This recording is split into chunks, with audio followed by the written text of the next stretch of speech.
want to take a few minutes and talk about our #1 selling loudspeaker, the Tekton Design Double Impact. About once a week, or sometimes more often, I get an email or a phone call asking about the polar response of this speaker, and that's the main thing I want to address today.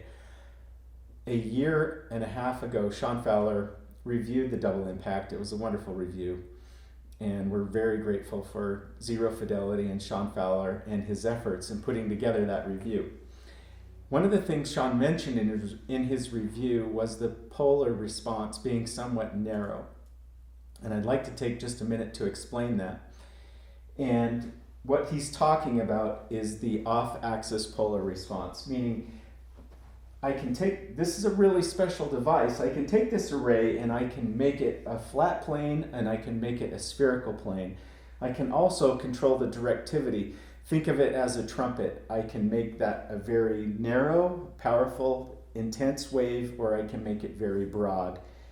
So when I first created the Double Impact and out to about the serial number into the 600s, I had created this with a 90-degree dispersion pattern, meaning that out of a 360-degree radius, the sound from the array was propagating out at a 90-degree angle.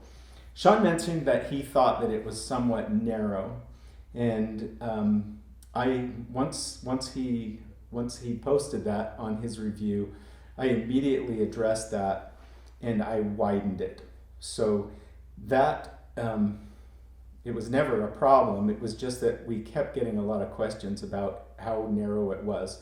So that's been widened, and we've never looked back.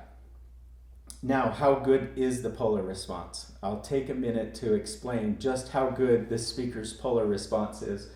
This speaker's little sibling, the Impact Monitor, was reviewed by Stereophile in July last year. So the Impact Monitor really consists of just this top box, a little bit different components, but it has the exact same configuration. And anyone doing a little bit of homework, if you go to Stereophile's review, you will discover that this array is in fact the best averaged polar response on a 30-degree window in the history of Stereophile magazine measurements up until that time, and for the bookshelf stand category. So how good is it? It's exceptional. This is a really special speaker.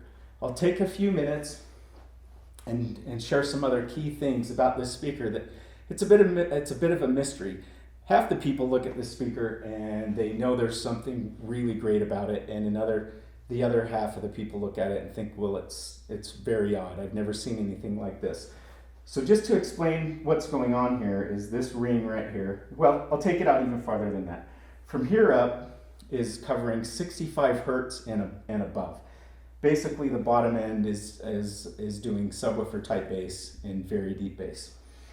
Now, what we have in this patented algorithm is that we have 7 devices here. Each one of these tweeters have a very powerful motor and 1/3 of 1 gram of moving mass. And we take this array and we spread the power out over 7, and we try and we've accomplished this, especially with a model like the Ulfbert, where it plays down into the 200 hertz region, all done with 1/3 of 1 gram moving mass, and it works exceptionally well. So this is doing all the mid-range. The only one that does the very high frequency tweeter type sounds is coming right out of the center. Now, does it lobe? No, it doesn't lobe, and I'll tell you why it doesn't lobe. If we look at these dimple domes in the center point, as long as I'm running frequency wavelengths that are a quarter wavelength longer than that distance right there, I'm not going to have combing or issues like that. And furthermore, Stereophile, there was no combing in their review in the measurements. And once again, not only were the reviews good, but they were exceptional. And I've been asked off and on multiple times about how my approach, what I do, how I design a loudspeaker, and I want to touch on that just briefly.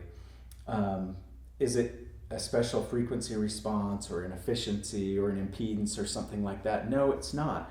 For me, I would like to pick out about a dozen audiophile bullet points In other words, bass response, imaging, spatial depth, soundstage, things like that. And if I've got a dozen bullet points, then I want to do really good at every one of those. And that's the exceptional thing about the double impact, is that it covers all of the audiophile bullet points, and we do this at a very affordable price.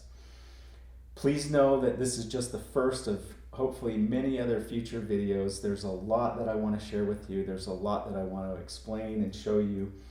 But for today, the main one I wanted to talk about was the polar response. I think we've nailed it. We've made hundreds of these with the new widened polar response. The frequency response is exceptional. The speaker simply sounds exceptional. Thanks so much for watching, and we'll be back soon.